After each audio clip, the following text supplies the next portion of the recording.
আজরাইলের মতো ভয়ঙ্কর। ও বন্ধু, কেমন করে বলবো রে, সৃষ্টি জগতের মধ্যে সবচেয়ে ভয়ঙ্কর হলো আজরাইল। সে আজরাইল আজকে মুমিনের কাছে, কার কাছে?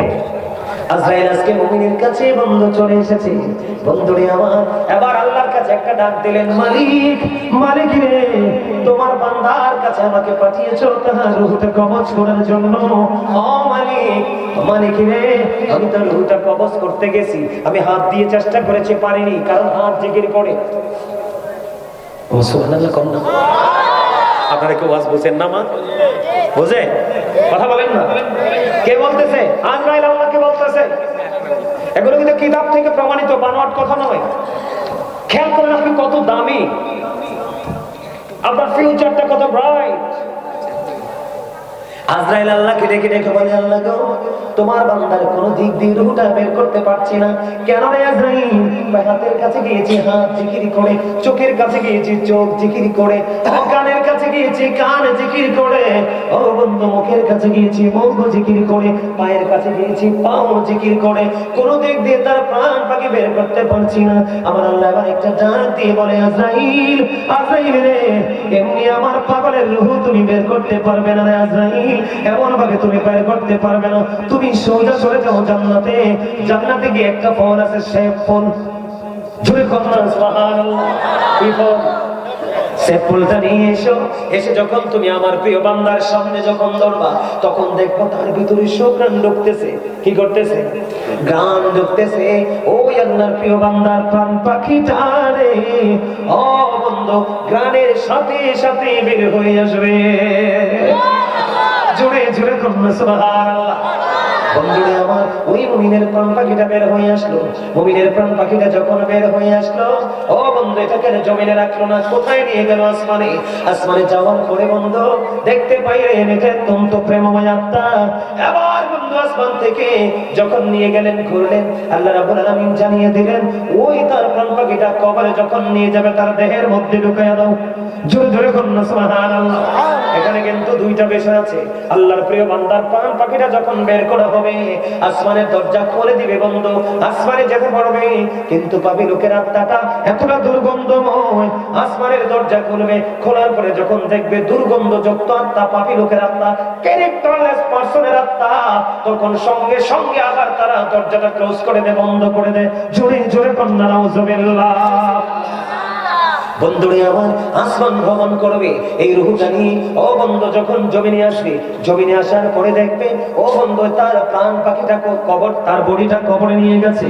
বন্ধু রে, একটা বার তোমরা চিন্তা করে দেখো, একটা বার তোমরা চিন্তা করে দেখো বন্ধু, বিজ্ঞান পৃথিবীর আনাজকানা সব জায়গায় বিচরণ করলো, কিন্তু তোমার আমার বাড়ির আঙিনায় মাত্র 3.5 হাত কবর রে। ও বন্ধু, এই কবরে বিজ্ঞান যেতে পারলো না।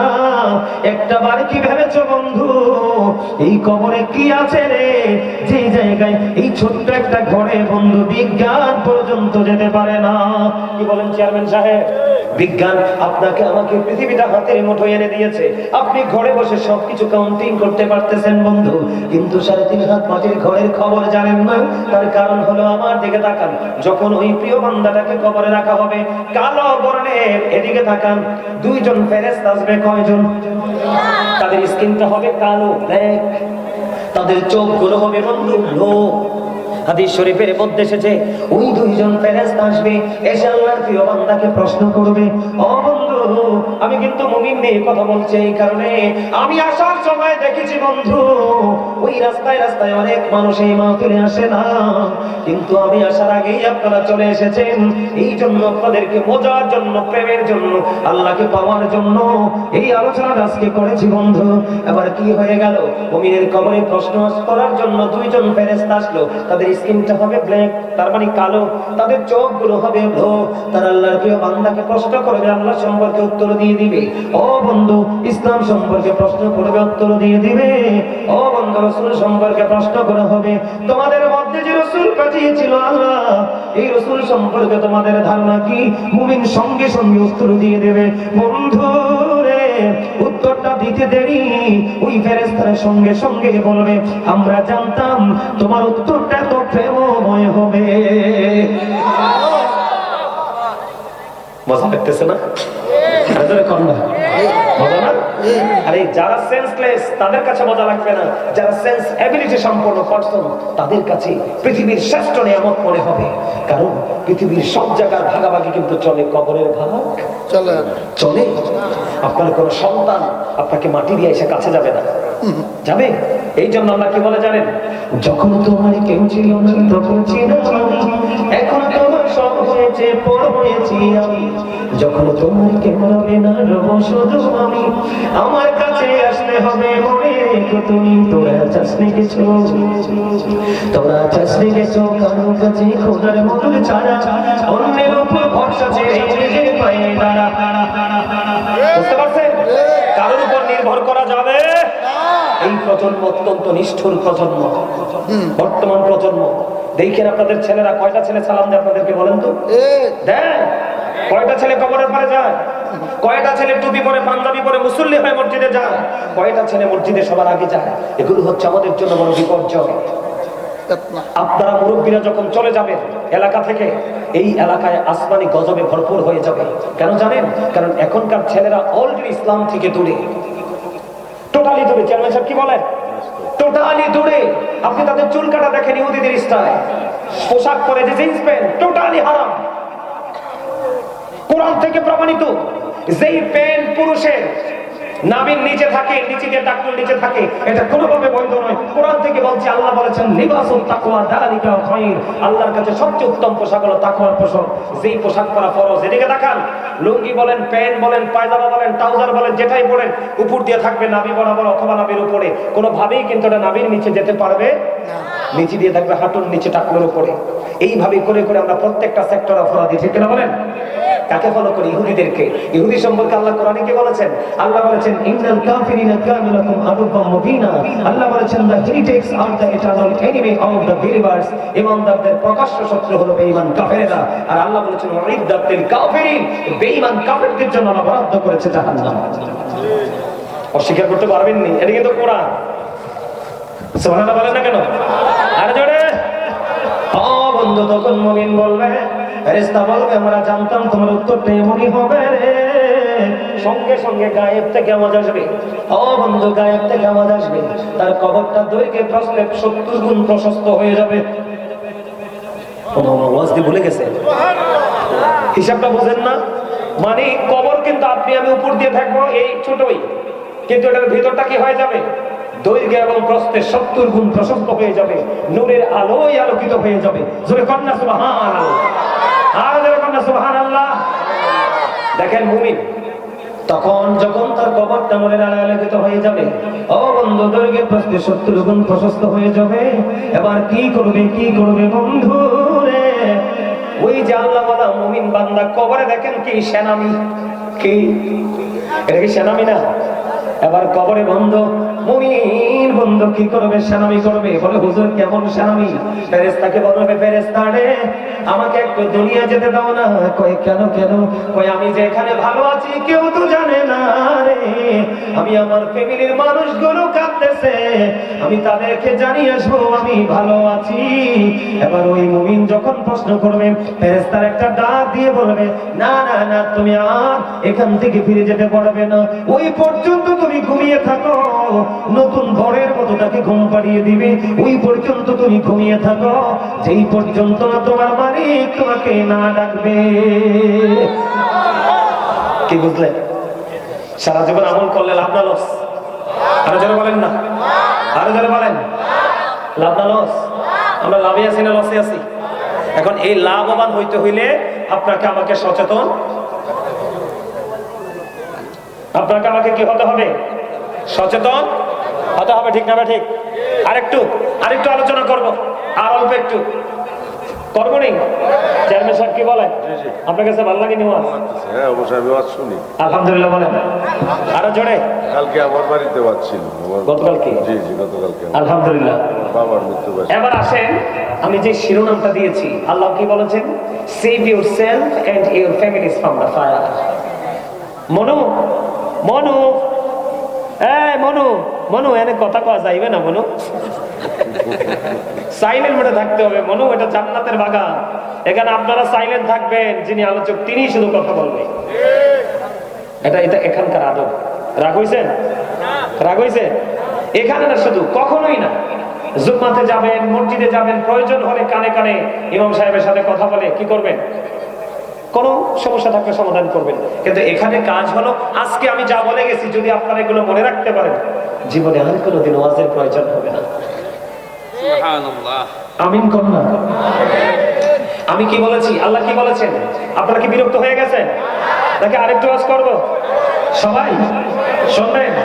তাহলে তার আগে একটা গজল গাই। হ্যাঁ, গজল পছন্দ করেন আপনারা? পারলে যুবকরা তোমরা আমার সাথে সুর দিবা, রাজি আছো? আমার কথা কয় না, সবাই রাজি আছো? আমি তোমার প্রেমের ভিখারি ইয়া রাসূলুল্লাহ, আমি তোমার প্রেমের ভিখারি ইয়া রাসূলুল্লাহ, ইয়া হাবিবাল্লাহ, আমি তোমার প্রেমের ভিখারি ইয়া রাসূলুল্লাহ। আপনি বলেন, ইয়া রাসূলুল্লাহ, ইয়া হাবিবাল্লাহ, আমি তোমার প্রেমের ভিখারি। তোমার প্রেমের গোলা শুনে নাই যে তুলনা, এই যে তুলনা গোলা শুনে নাই যে তুলনা।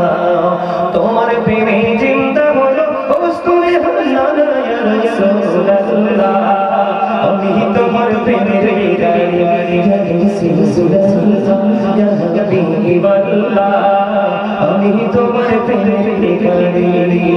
তোমার প্রেমেতে আমার কোলে যায় জগার, যায় জগার গড়া সরে সরে যায় জগার। দেখা দিয়ে শান্ত করো সাকিয়ে কৌসার ইয়া রাসূলুল্লাহ, আমি তোমার প্রেমের ভিখারি ইয়া রাসূলুল্লাহ, ইয়া হাবিবাল্লাহ, আমি তোমার প্রেমের ভিখারি। এই যাও যাও যাও ধন্য করো মরে, করো করে গলে শুনে শুনে করো মরে। তোমার দিদার বিহনে পরাণ যে বাঁচে না ইয়া রাসূলুল্লাহ, আমি তোমার প্রেমের ভিখারি। মারহাবা কম না? আরে জোরে! নবীজির কথা শুনলে বেশি বেশি গাইবেন। কেন জানেন? গত জুম্মায় আলোচনা করেছি, গত জুম্মায় আমার মসজিদে আমার রাসূল বলেছে সব নবীরা তার উম্মতের দোয়া শেষ করে গেছে, কিন্তু আমি নবী আমার দোয়া শেষ করিনি। আমার দোয়া আমি জমা করে রেখেছি। কাল হাসরের দিন আমার উম্মত যখন বিপদে পড়বে, আমি তখন আমার উম্মতের জন্য আল্লাহর কাছে দোয়া করব। সেই নবীর উম্মত। আল্লাহ বলেনি ইয়া আইয়ুহাল ইনসান, আল্লাহ রাব্বুল আলামিন বলেছেন ইয়া আইয়ুহাল্লাযীনা আমানু। আল্লাহ ঈমানদারকে দিয়ে ডাক দিয়েছেন, ঈমানদারকে মেইন করে বলেছেন যারা বিলিভার্স তাদেরকে। আল্লাহ ঈমানদারকে ডেকে বলেছেন save yourself and your families from the fire, তুমি জাহান্নাম থেকে বাঁচো এবং তুমি তোমার আহালকে পরিবারকে জাহান্নাম থেকে বাঁচাও। এই ভোট পকেটে ঢুকাও, এটা কিন্তু ভোট খাওয়ার জায়গা না। ভোট টোটালি পকেটে ঢুকাতে হবে। এখানে যে ভোট খাইবে আমি তারে দাঁড় করাবো, কিন্তু এটা ভোট খাওয়ার জায়গা না, বাদাম খাওয়ার জায়গা না, আউট চিন্তা করার জায়গা না, পান খাওয়ার জায়গা না। এই জায়গাটা হলো রুহের বাজারের জায়গা। কথা বলেন, কিসের জায়গা? রুহের বাজার করতে আসছি আমরা এখানে। আমি যেটা বলতে চেয়েছিলাম, আমার দিকে তাকান। একটা হলো মানুষ, কি এটা হলো কি? এই মানুষটা কিন্তু আসল মানুষ নয়। এই মানুষটার ভিতরে আরেকটা মানুষ আছে। ওই মানুষটাকে আল্লাহর কোরআনের ভাষায় বলা হয় রূহ, ইংলিশে এটাকে বলা হয় সোল, বাংলাতে এটাকে বলা হয় আত্মা। আল্লাহ বলেছেন সে the soul is the warder of my Lord. আল্লাহ বলেছেন কওলি রূহু মিন আমরি রাব্বি, first tense, present tense, future tense. আল্লাহ রাব্বুল আলামিন বলেছেন আত্মাটা হলো জাস্ট আল্লাহর একটা ওয়ার্ডার। কি কথা বলেন? জাস্ট আল্লাহটা, আত্মাটা হলো জাস্ট আল্লাহর ওয়ার্ডার। এটা কে বলেছেন? আল্লাহ বলেছেন সে the soul is the warder of my Lord. কেন আমি এই জায়গাতে কেন আসলাম? কারণ আপনারা আপনাদেরকে এখনো চিনতে পারেননি। আপনারা আমল করে মজা পাবেন কি? আপনি যে কি, আপনার ব্যাকগ্রাউন্ড কি, আপনার ফিউচার কি, আপনি নিজেকে নিজে এখনো বুঝতেছেন না, জানতেছেন না। এই জন্য আমি আপনাকে এই কথাগুলো বলছি, না হয় আমি সরাসরি ওয়াজে ঢুকে যেতাম। সম্মানিত উপস্থিতি, যখন আপনার দেহটা বাবা মার মাঝে, রুহুটা কিন্তু রুহের জগতে, তখন কিন্তু আপনাকে আব্দুর রহিম বলে কেউ ডাকে নাই। আব্দুল সাত্তার বলে কেউ ডাকে নাই। কেন ডাকে নাই? কারণ রূহ তো এখনো আপনার দেহে ঢুকে নাই। তাহলে এতে কি বোঝা গেল? মানুষের আসল সত্তা কি দেহ না রূহ? রূহ। খেয়াল করেন, যখন আপনার রূহটা রূহুর জগতে, দেহটা দেহ দুনিয়াতে, তখন কিন্তু আপনাকে আমাকে নাম ধরে কেউ ডাকে নেই। যখন রূহটা আপনার আমার মাঝে আসলো, মায়ের কলিজা ছেড়ে পৃথিবীতে আসলাম, তখনই আপনার নামকরণ করা হলো। সেই নামে আজও পর্যন্ত আপনাকে আমাকে ডাকা হচ্ছে, ঠিক না বলেন? আরেকদিন আপনার জীবনের মোহনা থেমে আপনি জীবনের শেষ মোহনায় চলে যাবেন। তার মানে মৃত্যুর সময় আসবে। কখন? খেয়াল করেন, কখন আপনি মৃত্যু বলে ঘোষণা হবে? যখন আবার এই দেহ থেকে আত্মাটা আউট হয়ে যাবে। তার মানে যখন দেহ থেকে রূহটা বের হয়ে যায়, তখন কিন্তু I am dead, you are dead, আমরা সবাই মৃত। কারণ অল মেন উইল ডাই, সকল মানুষকেই মরতে হবে, ঠিক না বলেন? মরতে হবে না আমাদের? সবাইকে তো মরতে হবে। তাহলে আমি আপনাদেরকে যেটা বোঝাইতে চাই, মানুষের দেহে যদি আত্মা থাকে তাহলে সে মানুষ। আত্মাটা যখন চলে যায় সে আর মানুষ থাকে না। নামের আগে যুক্ত হয় মরহুম আব্দুর রহিম। তাহলে লাশ, এই যেমন দাদু ভাই বলেছেন, লাশ একদম সহজ সরল ভাষায় বলে ফেলেছেন। এই লাশটা কখন হয়? যখন মানুষের দেহ থেকে আত্মাটা বের হয়ে যায়, ঠিক না বলেন? তো এখন যেহেতু এই জায়গাটা থেকে আমরা কি বুঝতে পারলাম? মানুষের আসল সত্তা হলো তার আত্মা, দেহ না। তো আমরা দেহ নিয়ে অহংকার করার দরকার আসেনি? কথা বলেন।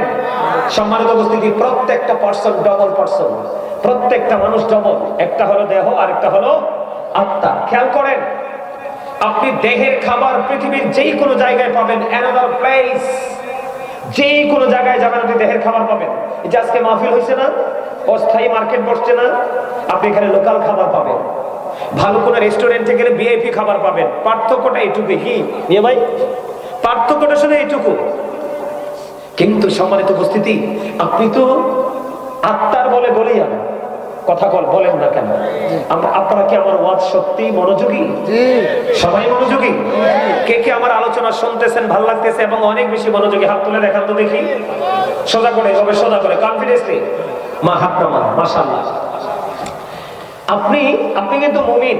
আপনি কি মুমিন? আপনি তো দেহেরটা জোগাড় করলেন। কোনটা? পৃথিবী ঘুরি ঘুরি কিন্তু আপনি দেহের খাবার জোগাড় করলেন।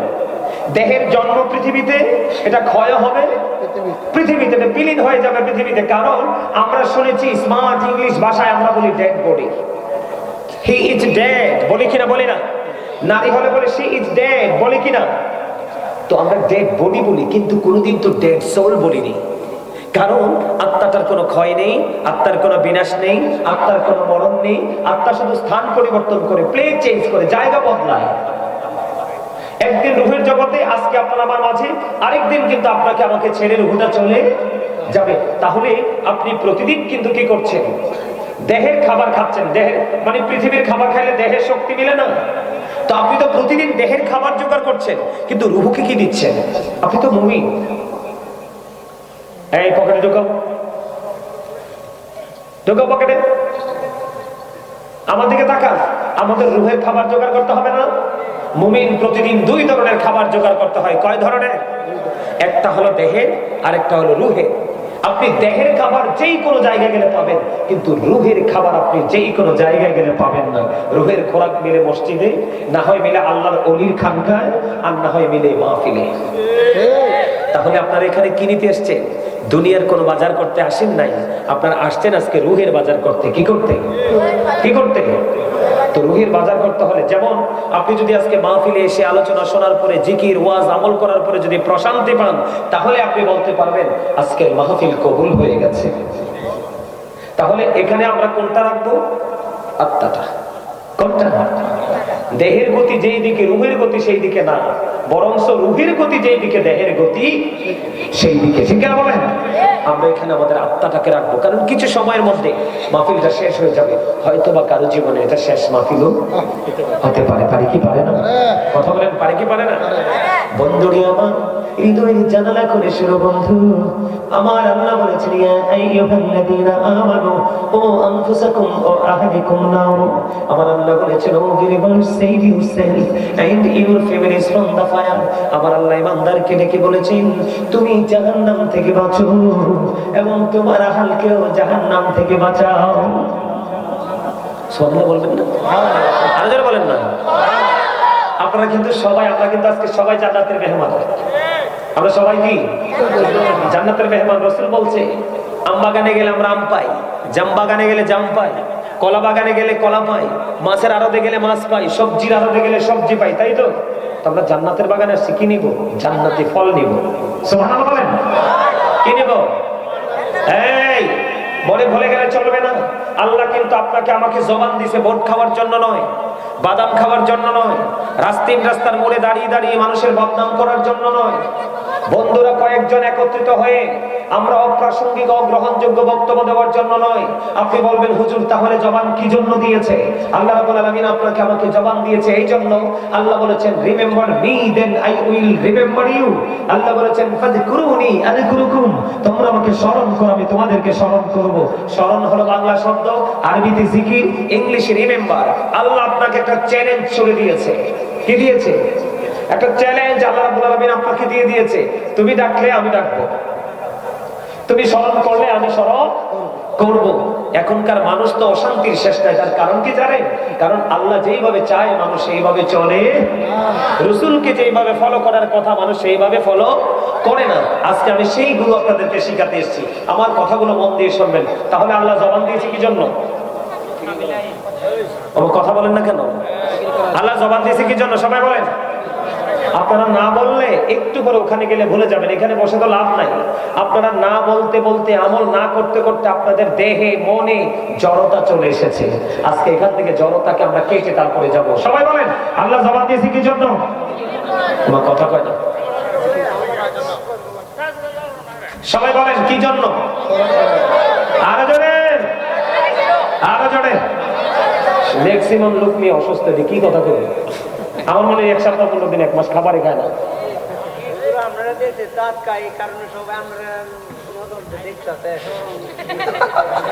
ওরে বাবা রে, কি পাক না রে। আরে বাপরে বাবা, আমারে দেখ কথাই সব বুঝাই ফেলছে। মানে আমারে নতুন করে দেখে সবাই নাকি হতবাক, তাই কি? হ্যাঁ, আমি আপনাদের এই এলাকায় জীবনে আসি নাই কোনোদিন। কিন্তু দেখার পাশাপাশি কথা তো বলা যায়, কারণ আপনি জবানের হক আদায় করতে হবে না? মৃত্যুর সময় কিন্তু আজরাইলের সাথে আপনার কান, আপনার হাত, আপনার চোখ, আপনার মুখ, আপনার পা সবকিছু আজরাইলের সাথে কথা বলবে। আমি আপনাদেরকে বলি, একটু ওয়াজ করব, শুনবেন? বন্ধুরে আমার, মৃত্যু কিন্তু 2 ধরনের হয়। একটা হলো কষ্টের, আরেকটা হলো আনন্দের। মুমিনের জন্য মৃত্যু হলো উপহার। আমার রাসূল বলেছেন তোফাতুল মুমিনিল মাউত, মুমিনের জন্য মৃত্যু হলো তোফা। কোন জুরজুরি কোন সুবহানাল্লাহ। মুমিনের জন্য মৃত্যু হলো উপহার, মুমিনের জন্য মৃত্যু হলো স্বাধীন। বলে কেন গো, কেন গো? আমি বারবার কেন আপনাকে জবান খুলে কথা বলতে বলেছি? বন্ধু আপনারা হৃদয় উজাড় করে শুনেন। যখন মুমিনের জান কবজ করতে যাবে আজরাইল, আজরাইল যখন জানটা কবজ করতে আসবে, ও বন্ধু একটা একটা করে বলছি, যখন আজরাইল হাতের দিক দিয়ে রূহটা নিতে চাইবে, কি করতে চাইবে? রূহটা নিতে চাইবে। ও বন্ধু রূহটা যখন নিতে চাইবে, হাত একটা ডাক দিয়ে বলবে আজরাইল, ও আজরাইল আমি হাতকে তুমি কষ্ট দিতে পারো না, আমাকে আঘাত করতে পারো না, আমাকে আঘাত করে এদিক দিয়ে রূহটা বের করতে পারো না। কেন কেন রে, কেন রে? কয় তার কারণ হলো আমি এই হাতে সারাটা জীবন মিলাদে, মসজিদে, মাহফিলে, মাদ্রাসায়, মসজিদে আল্লাহ সন্তুষ্টিমূলক কাজে সারা জীবন আমি দান করেছি। এটা মুমিনের কথা বলছি। কার কথা? মুমিনের কথা বলছি। বন্ধু যখন কানের কাছে আসবে, ও বন্ধু কান আওয়াজ দেবে আজরাইল, আজরাইল রে, ও আজরাইল তুমি আমাকে টাচ করতে পারো না, আমাকে কষ্ট দিতে পারো না রে। ও আজরাইল কেন কেন তোমাকে কষ্ট দিতে পারি না? জোরে জোরে বলনা সুবহানাল্লাহ। বন্ধু আল্লাহর পরে যদি সৃষ্টি জগতের সবচেয়ে বেশি ভয়ঙ্কর কিছু থাকে রে, ও বন্ধু সেটা হলো আজরাইল। অত্যন্ত ভয়ঙ্কর। ও বন্ধু আজরাইল যে কত ভয়ঙ্কর, কত বেকর, এটা শেষ সময় না দেখলে কেউ বুঝতে পারবে না। তবে আজরাইল মুমিনের জন্য বন্ধু প্রেমময়। কথা কয় না? এত নূরানি, এত সুন্দর, এত সুশ্রী চেহারার হবে, তাকে দেখলেই হৃদয়ে প্রশান্ত হয়ে যাবে। আর বন্ধু যারা জাহান্নামী রে, অপরাধী যারা, তারা যখন আজরাইলকে দেখবে ভয়ে তাদের আত্মাটা অঙ্গের বিভিন্ন জায়গায় বন্ধ পালানোর চেষ্টা করবে। আমি মুমিনকে নিয়ে কথা বলছি, কারণ আপনারা যারা এখানে এসেছেন সবাই আল্লাহ রাসূলের প্রেমী। বন্ধুরে আমার, কান বলবে আজরাইল রে, এইখানে কোনোদিন নষ্ট আওয়াজ শুনি নাই, এইখানে কোনোদিন হারাম আওয়াজ শুনি নাই। কি শুনেছিলে রে? কয় আল্লাহ রাসূলের প্রেমিকা আওয়াজ করেছিল, এই কান দিয়ে শুনেছি। জোরে জোরে বলুন সুবহানাল্লাহ। যখন কোরআন তেলাওয়াত হতো রে, এই কানে কোরআন শ্রবণ করেছি। যখন হাইয়া আলাস সালাহ বলে নামাজের জন্য ডাকা হতো, তখন কান পেতে সে আওয়াজগুলো শুনেছি, পবিত্র আওয়াজগুলো শ্রবণ করেছি। আজরাইল রে, আমাকে আঘাত করে আমার দিক দিয়ে কষ্ট দিয়ে রুহটা নিতে পারো না। আজরাইল এখান থেকেও ফিরে যাবে। ও বন্ধু, চোখের কাছে আসবে আজরাইল, চোখ ডেকে ডেকে বলবে আজরাইল, এই চোখের আলো দিয়ে দেখে দেখে মা ফিরে গিয়েছিলাম। ও আজরাইল রে, এই চক্ষু দিয়ে কোরআন খুলে পড়েছিলাম, এই চক্ষু দিয়ে হক্কানি আলেমদের নুরানি চেহারার দিকে তাকিয়েছিলাম, এমনি করে করে পবিত্র কাজগুলো করেছি, বরং আমাকে তুমি কষ্ট দিতে পারো না। সুবহানাল্লাহ বলেন না? আপনাদের কাছে কি ভালো লাগছে না ওয়াজটা? আরে মুমিনের জন্য কত প্রেমের ওয়াজ জানেন? এই ওয়াজ কিন্তু আমি মনে হয় 2 বছর করি না। আজকে আপনাদের কাছে আসলাম, মনে হয়ে গেল, আল্লাহ মনে করিয়ে দিল। আমিন বলেন। আপনার যে অঙ্গ প্রত্যঙ্গ কিভাবে কথা বলবে মৃত্যুর সময়, আপনার আজরাইলকে কিভাবে মোকাবেলা করবে, আপনার আমল আপনাকে কিভাবে হেল্প করবে, এটা জানা দরকার আছে না? আপনারা যদি না জানেন তাহলে আমল করবেন কিভাবে? আমি বলছি না, আপনাদেরকে বাঁচাতে আসছি। কি করতে আসছি? বাঁচাতে আসছি। আমার বাড়ি কুমিল্লা, আপনাদের বাড়ি কিশোরগঞ্জ। সমস্যা কি? আপনার আমার প্রেমের শুধু কিন্তু একটা। কথা বলেন না কেন? আহলুস সুন্নাহ ওয়াল জামাত। ঠিক না বলেন? আরে জোরে। আমার রাসূল বলেছেন আহলুস সুন্নাহ ওয়াল জামাত ইজ দ্য বেস্ট পার্টি। আল্লাহ বলবে গো টু প্যারাডাইস। আহলুস সুন্নাহ ওয়াল জামাত হলো শ্রেষ্ঠ দল। এই দলকে শুধু ঘোষণা করা হবে গো টু প্যারাডাইস, জান্নাতে চলে যাও। আর অন্যথায় you have to go to hell, must be, তোমাদেরকে চলে যেতে হবে জাহান্নামে। নাউজুবিল্লাহ বলেন। আরে জোরে। বন্ধুরে আমার, চোখের কাছে যাবে বন্ধু, চোখ প্রতিহত করবে। এবার জবানের কাছে আসবে। ও বন্ধু, একটা একটা করে বলছি বন্ধুরে আমার, আমি গুছিয়ে বলছি না বন্ধু, একটা একটা করে সামনে আসছে বলছি। জবানের কাছে যখন আসবে, জবান ডেকে ডেকে বলবে আজরাইল, আজরাইল রে, আমাকে তুমি কষ্ট দিতে পারো না আজরাইল। কেন কেন কেন আমি তোমাকে কষ্ট দিতে পারি না? এই জবান সারাক্ষণ মাওলার জিকির ভিজিয়ে রেখেছি, সারাক্ষণ নবীজির দুরূদ পড়েছি, কোরআন তেলাওয়াত করেছি রে। ও বন্ধু, দুরূদের একরকম ফজিলত। সুবহানাল্লাহ বলেন না? কি দুরূদের একরকম ফজিলত, যেহেতু জবানের কাছে আসছে বন্ধু আমার দিকে তাকান। কেউ যদি প্রতিটা জবান দিনে রাসূলকে ভালোবেসে মাত্র 80 বার দুরূদ পড়তে পারো, আমার রাসূল জানিয়ে দিয়েছেন বন্ধু, তার 80 বছরের সগীরা গুনাহ আমার আল্লাহ মাফ করে দেয়। বন্ধু, ও বন্ধু গো, হৃদয়ের জানালা খুলে তোমরা সবাই শোনো। দাইলামি শরীফের মধ্যে এসেছে, ও বন্ধু, হাদিসের রাবী হলেন হযরতে আনাস রাদিয়াল্লাহু তাআলা আনহু। আমার আপনার প্রাণের রাসূল তিনি বলে দিয়েছেন বন্ধু, কেউ যদি রে প্রাণের রাসূলকে ভালোবেসে প্রতিদিন 1000 বার যদি দুরূদ পড়তে পারো, ও বন্ধু, একদিন 24 আওয়ার্স, তার মানে 24 ঘন্টায় একদিন। আপনি 24 ঘন্টা লাগায়া পড়বেন, নাকি 1 ঘন্টায় পড়ে ফেলবেন, নাকি 2 ঘন্টায় পড়ে ফেলবেন, এটা আপনার ব্যাপার বন্ধু। আমার রাসূল বলেছেন, কেউ যদি রাসূলকে ভালোবেসে প্রতিদিন 1000 বার যদি দুরূদ পড়তে পারো গো, তুমি জান্নাত না দেখা পর্যন্ত তোমার মরণ হবে না। মন যদি দিতে হয় নবীকে দিও, আহার যদি দিতে হয় নবীকে দিও। তোমার কষ্ট যত না যিনি শুনতে পারে না, তোমার কষ্ট যত না যিনি শুনতে পারে না, সেই নবীকে ভালোবেসে, সেই নবীকে ভালোবেসে দুরূদ পড়িও। মন যদি দিতে হয় আহা, সাকারাতের বিছানাতে কি যে যন্ত্রণা, সাত সমুদ্রের পানি দিলে তৃষ্ণা মিটবে না। ওই কঠিন বিপদের দিনে, ওই কঠিন বিপদের দিনে পাশে থাকিও। মন যদি দিতে হয় আহা, প্রাণে যদি দিতে হয় আহা, জাহান্নামের গেইটে নবী থাকবেন দাঁড়াইয়া।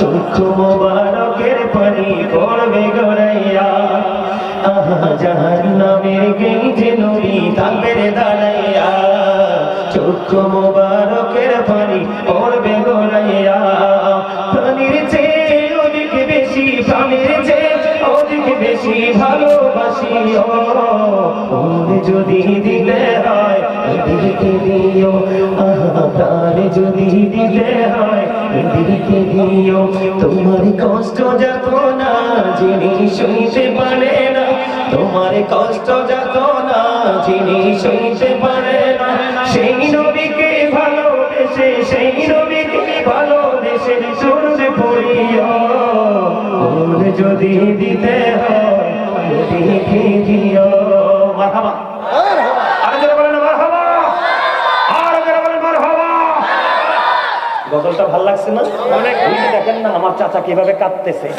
নবীর প্রেমে যে চোখের পানি ফলাইবো তাকে কোনোদিন জাহান্নামের আগুন টাচ করবে না আল্লাহ কবুল করেন এক জোরে বলেন আমিন আমিন বন্ধু আমি জওয়ানের কাছে ছিলাম বন্ধু তুমি তো জীবন ভর নবীর প্রেমে দরুদ পড়েছো কত দুনিয়ার নবী কত আলেম বলেছে নবীর প্রেমে দরুদ পড়া বেদাত তুমি কোনোদিন শুনোনি না না না আমি আমার নবীর প্রেমে দরুদ পড়বো তোমার বেদাত শব্দ আমি মানবো না আপনি মানেননি প্রাণ বলে দরুদ পড়ে গেছেন রাসূল বলে গেছে উম্মত পাগল হইলি রে তুই আমি নবীর প্রেমে রে আমি নবী তোকে এই মেসেজটা জানিয়ে গেলাম আজ থেকে ১৫০০ বছর আগে নবী জানিয়ে গেছে তুমি দুনিয়ার বুকে থেকে যত বেশি দরুদ পড়বা নবীর প্রেমে রে আমার রাসূলকে কাল হাসরের দিন তত কাছে তুমি খাপাইবা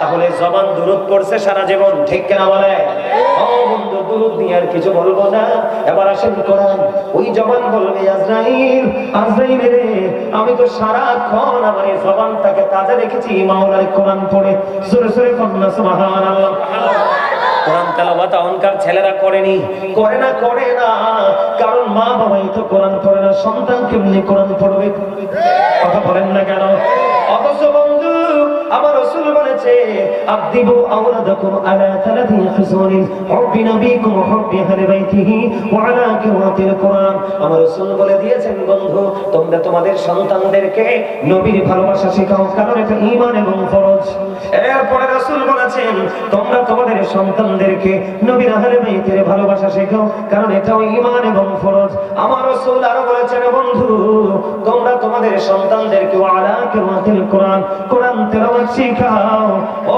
বন্ধু আপনি সন্তানকে ভালো করে কোরআন শেখান নাই ও বন্ধু কোরআন যারা তেলাওয়াত করে কি করে এই আজরাইলের কিন্তু আজকে আসছে তার জবান দিয়ে রূহটা বের করতে বন্ধু কোরআন জবান বলে আজরাইল রে আমি তো কোরআন পড়েছি বন্ধু যার সিনায় কোরআন নাই তার সিনা যেন একটা বিরান ঘর ধ্বংসস্তূপ আর যিনি কোরআন তেলাওয়াত করবে বন্ধু কাল হাসরের ময়দানে দেখতে পাবে আমরা ও বন্ধু কোরআন যিনি পড়েছে কোরআনের হাফেজ যিনি হয়েছে কোরআনের পাখি যিনি হয়েছে বন্ধুরে শুধু এই সন্তান না ওই কোরআন তেলাওয়াত করনে ওয়ালার বাবা মাকে পর্যন্ত নূরের টুপি হাসরের মাঝে পড়ানো হবে চড়ে চড়ে করুন একবার সুবহানাল্লাহ ও বন্ধু মুমিনের জবান দিয়ে বের হয়েছে কাল হাসরের দিন আবার আল্লাহ বলবে তুমি তো সারা জীবন কোরআন তেলাওয়াত করেছো এখন তেলাওয়াত করো তেলাওয়াত করতে করতে তুমি উপরের দিকে চলে যাও যেখানে গিয়ে তোমার কোরআন পড়া থেমে যাবে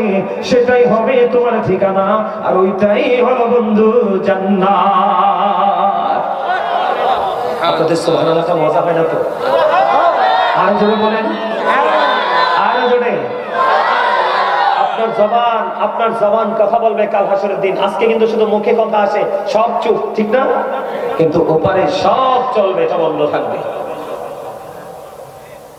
ওয়াজটাকে ভালো লাগতেছে না আপনাদের সবার কাছে ভালো লাগতেছে এগুলাই তো আপনারা শিখবেন এগুলাই তো শিখাবো বন্ধু আমার আপনারা জানেন না কোরআন কত মধুর জিনিস কোরআন শিখাও ছেলে মেয়েকে ওহে মুসলমান জান কবজের সময় তোমার হইবে রে আশা কোরআন শিখাও ছেলে মেয়েকে ওহে মুসলমান জান কবজের সময় তোমার হইবে রে আশা একটি ছেলে আলেম হলে পড়বে কোরআন মৃত্যুকালে একটি ছেলে কোরআন শয়তানে তাড়াইয়া রাখবে রে ঈমান, রাখবে রে ঈমান। জান কবজের সময় তোমার হইবে রে আসান। মারহাবা বলেন, আর জোরে বলেন না মারহাবা। বন্ধু জবান বলবে আমি কি করেছি, সারাক্ষণ মাওলার জিকির করেছি, কোরআন তেলাওয়াত করেছি। এরপরে বলবে বন্ধু আমি তো মাওলার জিকির করেছি। সুবহানাল্লাহ বলে। আমি আপনাদেরকে বলে দেই বন্ধু, জিকির কেমন জিনিস আপনারা খেয়াল করেছেন কিনা জানি না। আমার দিকে তাকান, এটার নাম কি? টিস্যু। প্র্যাকটিক্যালি বোঝাচ্ছি আপনাদেরকে, বুঝতে যেন অসুবিধা না হয়। এটার নাম কি? টিস্যু। এখানে এতক্ষণ আলেমরা একজনের পর একজন কথা বলেছে, এখানে ময়লা কি? এখন আমি কি করলাম? এখানে ময়লা এখন কোথায়? টিস্যুর মধ্যে। এখন টিস্যু আমি ফেলে দিলাম কোথায়? অরিজিনালি ময়লার সাথে যুক্ত হয়ে গেল, ঠিক কিনা বলেন? বন্ধু হাদিস শরীফের মধ্যে এসেছে, রাসূল বলেছেন তোমরা যখন জিকির করো এমন ভাবে জিকির করো কারণ মানুষ দেখলে যেন তোমাদেরকে পাগল বলে। হাদিস শরীফ কিন্তু বানানো কথা নয়। আমার রাসূল বলেছেন জিকির অন্তর দিয়েও করা যায়, জবান দিয়েও করা যায়। জবান এবং অন্তর দুটো মিলে যে জিকির করা হয়, ওই জিকির হলো বন্ধু সবচেয়ে উত্তম জিকির। জোরে বলুন না সুবহানাল্লাহ, আর জোরে বলুন না সুবহানাল্লাহ। আবার আল্লাহ কোরআনে কি বলেছে বলুন, ইয়া আইয়ুহাল্লাযীনা আমানু যকুরুল্লাহা যিকরান কাসীরা ওয়াসাব্বিহুহু বুকরাতান ওয়া আসীরা। আমার আল্লাহ বান্দাদেরকে বলেছেন তোমরা বেশি বেশি করে জিকির করো, সকাল ও সন্ধ্যা আল্লাহর পবিত্রতা ঘোষণা করো। জোরে জোরে বলুন না সুবহানাল্লাহ। আপনার মনের মধ্যে প্রশ্ন আছে, হুজুর হুজুর গো আমি কেমন করে জিকির করব গো? আমার আল্লাহ জানিয়ে দিয়েছেন ফাযকুরুল্লাহা কিয়ামান, দাঁড়িয়ে দাঁড়িয়ে জিকির করো, কুউদান বসে বসে জিকির করো, ওয়া আলা জুনুবিকুম শুয়ে শুয়ে জিকির করো। দাঁড়িয়েও জিকির করা যায়, বসেও জিকির করা যায়, শুয়েও করা যায়। তুমি জিকির করো কিন্তু জিকির তুমি বন্ধ করো না।